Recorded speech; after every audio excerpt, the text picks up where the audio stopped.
Aujourd'hui, nous venons de clôturer la série de célébrations des 50 ans de la Sonacos.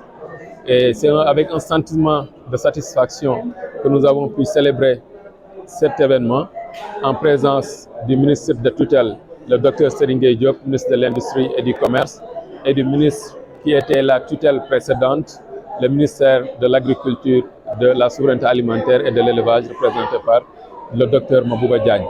Ça a été une belle fête où il y a eu beaucoup d'émotions, beaucoup de partage.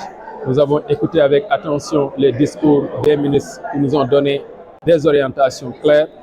Nous avons rappelé le soutien du gouvernement avec toute la satisfaction que le personnel exprime là-dessus.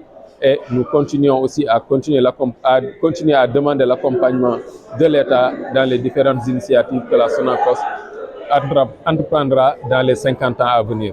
Je pense que nous avons pu, en 18 mois, démontrer à l'État de quoi la direction et le personnel de la Sonacos étaient capables, en battant des records de collecte et de production.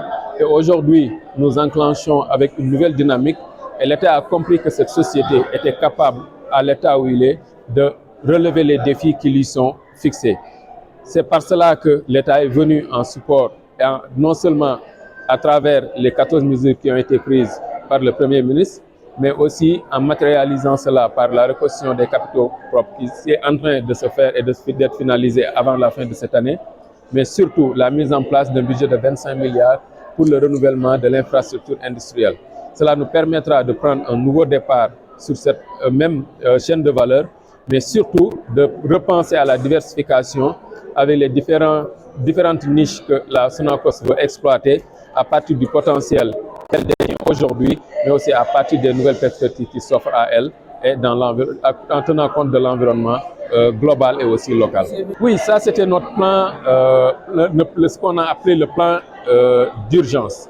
On a un plan industriel d'urgence qui peut être financé par ces 25 milliards, mais il y a d'autres plans qui pourront éventuellement, certains s'autofinancer, d'autres aussi requérir à d'autres financements. Nous allons aussi nous ouvrir à des partenariats publics-privés et des partenariats multi-institutionnels, de telle sorte que nous puissions capter le maximum de potentiel en termes d'investissement et en termes de développement des affaires de la Sonacos. Nous sommes en train de rentrer dans la campagne. Aujourd'hui, on est assez satisfait de l'entrée dans la campagne.